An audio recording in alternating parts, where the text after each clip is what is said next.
అదే RTV app వార్తల్ని క్షణాల్లో చదివే అవకాశం ఉంటుంది. ఒక న్యూస్ పేపర్, ఒక టెలివిజన్ ఛానల్ మీ చేతుల్లో ఎప్పుడూ ఉంటాయి. విషయం ఎలక్షన్ ముందు ఈ డోన్ మార్కెట్ కమిటీ చైర్మన్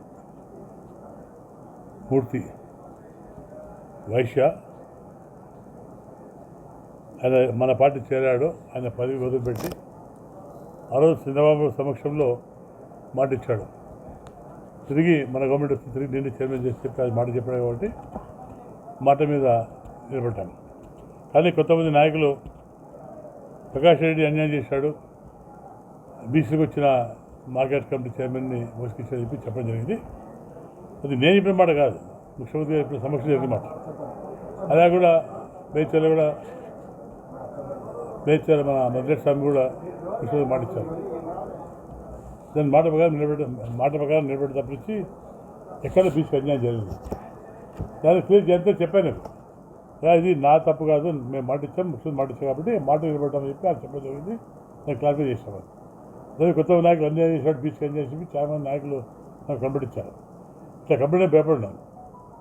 ఏదైతే ఎలక్షన్లో మనం మాట ఇచ్చామో తప్పకుండా ముందు ఇప్పుడు ఎగ్జాంపుల్ చెప్తేప్పుడు ప్యాపిల్ ఉంది, ప్యాపిల్ డీటెయిల్స్ మొత్తం యూఎస్లో మొత్తము 53 ఉన్నాయి ప్యాపిల్లో.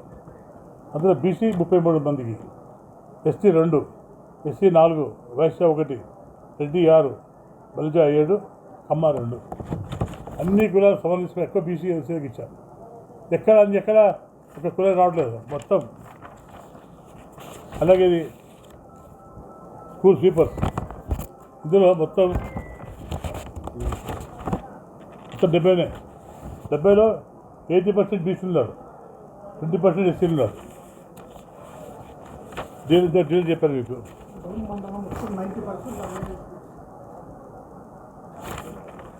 మిడ్ డే మీల్స్ కూడా మొత్తం మాకు లేదు. డోర్ అంటే మళ్ళీ ప్యాప్ లేదు, 61 ఉన్నాయి.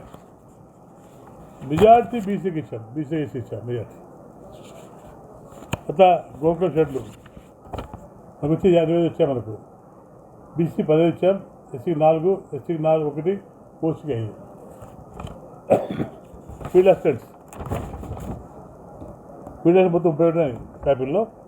బీసీ 18 మంది, ఎస్టీ 3, ఎస్సీ 4, రెడ్డి 2, కమ్మ 2, బల్జా 1, భాష 1.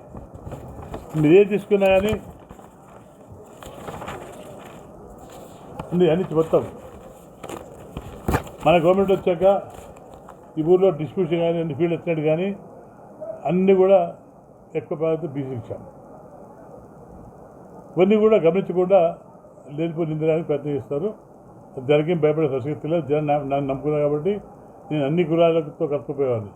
ఏ కులానికి నేను సమస్య కాదు, నాకు కావాల్సింది అన్ని కులాలు కలుపుకొని అభివృద్ధి ముందుకోవాలి. దయచేసి ఇటువంటి నాకు హెచ్చరిస్తున్నా, ఏంటంటే పిచ్చి శాస్త్రం చేయొద్దండి, దాన్ని బట్టి ప్రూవ్ చేయండి.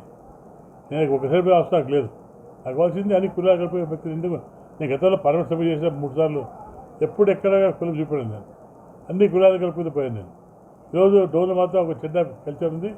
మొత్తం నాయకులు నా మీద నిందిస్తారు. నేను భయపడే సమస్య లేదు. వాళ్ళు ఏమైనా కంప్లైంట్ ఇచ్చుకోండి, నేను భయపడే సమస్య లేదు. కానీ వాళ్ళు తప్పుడు బయట పెడతాను. నా మీద నిందిస్తే నేను వాళ్ళు తప్పుడు బయట పెడతా. వాళ్ళు చేసే అరాచకాలు వాళ్ళు చేసేది బయట పెడతా. నా మీద లేపు నిందిస్తారు కాబట్టి తప్పకుండా వాళ్ళు చేసే అరాచకాలు వాళ్ళు చేసే దుర్మార్గ పనులు బయట పెడతా, తప్పకుండా శిక్షిస్తా. అంటే అనవసరంగా మాకు బీసీ కుట్రాలు చూస్తాను అంతా. నేను బీసీకి అందరికీ పెట్టేది కాదు, అన్ని కులాలు కలిపేవని మిస్టేక్ ప్రూఫ్ అవుతుంది. ఇందులో అన్ని కులాలు కలుపుకుపోతుంది నేను. కాబట్టి ఇప్పుడు నేను రిక్వెస్ట్ చేస్తున్నా మీ తరఫున, దయచేసి ఇటువంటి మానుకొని, ఇప్పుడు లేపిన మాట మానుకొని అంతా కలిసి అప్పుడు ముందు పోదప్పి. మరిన్ని వీడియోస్ కోసం ఛానల్ ని సబ్స్క్రైబ్ చేయండి. లేటెస్ట్ అప్డేట్స్ కోసం వాట్సాప్ ఛానల్ ని ఫాలో చేయండి. అండ్ లింక్ డిస్క్రిప్షన్ లో ఉంది.